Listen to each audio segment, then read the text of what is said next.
স্বৈরাচারী শাসনামলের ১৫ বছরে দেশের পুলিশ বাহিনীকে দলীয় বাহিনীতে পরিণত করায় সমস্ত ব্যবস্থা ধ্বংস হয়ে গিয়েছিল বলে মন্তব্য করেছেন অন্তর্বর্তীকালীন সরকারের প্রধান উপদেষ্টা প্রফেসর মোহাম্মদ ইউনূস। তিনি বলেন, স্বৈরাচারের অবৈধ অন্যায় আদেশ পালন করতে গিয়ে পুলিশ বাহিনী ব্যাপকভাবে জনরোষের মুখে পড়ে। অনেক সৎ পুলিশ সদস্যদেরও এজন্য মাশুল দিতে হয়েছে। মঙ্গলবার সকালে রাজারবাগ পুলিশ লাইন্সে বাংলাদেশ পুলিশ অডিটোরিয়ামে পুলিশ সদস্যদের উদ্দেশ্যে ভাষণ দেওয়ার মাধ্যমে পুলিশ সপ্তাহের উদ্বোধনকালে একথা বলেন তিনি। এ সময় স্বরাষ্ট্র উপদেষ্টা, প্রধান উপদেষ্টার বিশেষ সহকারী, আইজিপি সহ সংশ্লিষ্ট ঊর্ধ্বতন কর্মকর্তারা উপস্থিত ছিলেন। প্রধান উপদেষ্টা পুলিশ সদস্যদের উদ্দেশ্যে বলেন, সর্বস্তরের মানুষের অধিকার, মর্যাদা, ন্যায় বিচার প্রতিষ্ঠিত হবে, কোনো বৈষম্য থাকবে না। যুগ যুগ ধরে এটি ছিল মানুষের আকাঙ্ক্ষা। এই আকাঙ্ক্ষা পূরণে জোর ভূমিকা রাখতে হবে আইন শৃঙ্খলা বাহিনীকে। পুলিশ সপ্তাহে উপস্থিত পুলিশ সদস্যদের উদ্দেশ্যে প্রধান উপদেষ্টা বলেন, গত আগস্টে অন্তর্বর্তী সরকার যখন দায়িত্ব গ্রহণ করে সে সময় এদেশের আইন শৃঙ্খলা বাহিনী ভঙ্গুর অবস্থায় ছিল। পুলিশের সঙ্গে জনগণের দূরত্ব সৃষ্টি হয়েছিল। সরকার পরিস্থিতি উন্নতির জন্য যা কিছু প্রয়োজন সব রকমের ব্যবস্থা গ্রহণ করেছে।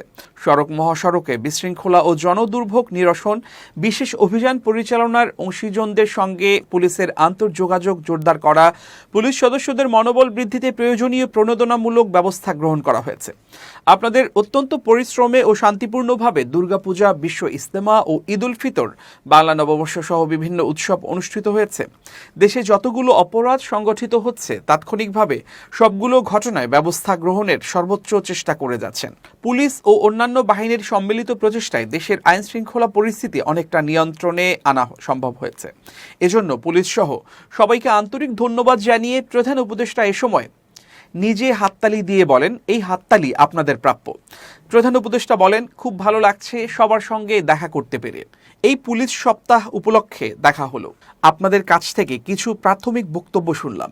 শুনে বুঝতে পারলাম যে অনেকগুলো কাজ অসম্পূর্ণ রয়ে গেছে, যেটা আমাদের পক্ষ থেকে করার কথা ছিল তা উচিত।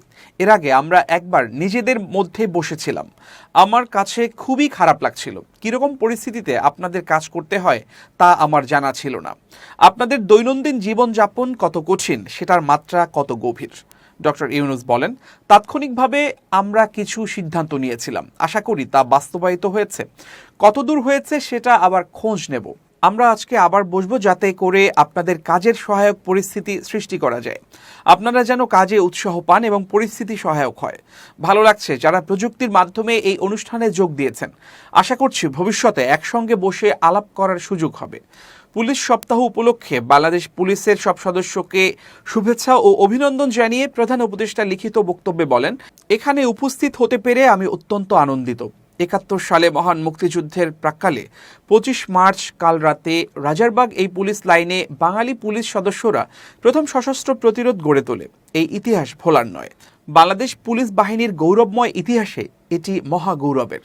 মহান মুক্তিযুদ্ধের শহীদ পুলিশ সদস্যদের তিনি স্মরণ করে গভীর শ্রদ্ধা নিবেদন করেন। পুলিশের সংস্কারের লক্ষ্যে অন্তর্বর্তীকালীন সরকার উদ্যোগ গ্রহণ করেছে উল্লেখ করে প্রধান উপদেষ্টা বলেন, তৃণমূল পর্যায়ে কর্মরত পুলিশ সদস্যদের কল্যাণে দ্রুত কয়েকটি বিষয়ে ব্যবস্থা গ্রহণ করা হয়েছে।